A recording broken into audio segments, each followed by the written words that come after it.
পান্তা ভাত, শুকনা মরিচ আর ডালের বড়া। মাশাআল্লাহ, আলহামদুলিল্লাহ, এত মজা। আমার মায়ের হাতে ডালের বড়া এত মজা লাগতেছে, কি যে মজা। আবার বোম্বাই মরিচও দিল আম্মু। খেয়ে মরেই যেতে হবে জালে। বিসমিল্লাহ।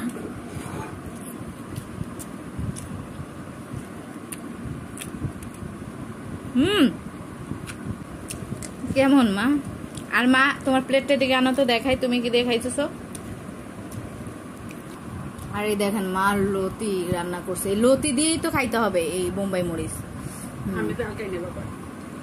বোম্বাই মরিচ ঝাল না খাইলে কি জীবনে স্বাদ বোঝা যায় নাকি? ঝাল খাইতে হবে বেশি বেশি। এই দেখেন, কি মজা, আলহামদুলিল্লাহ। বোম্বাই মরিচ দিয়ে পান্তা ভাত খাইতে অনেক মজা। আগে আমি মনে করতাম শুধু গরম ভাত দিয়ে বোম্বাই মরিচ ভালো লাগে, এখন পান্তা ভাত দিয়ে বোম্বাই মরিচ যে মজা লাগে, অনেক মজা। গ্রানটা কি আসে, অ্যারোমাটা কি আসে, আহা। আর যে ডালের বড়া আমার এত পছন্দ, 2 প্লেট ভাত খাইতে পারবো ডালের বড়া দিয়ে।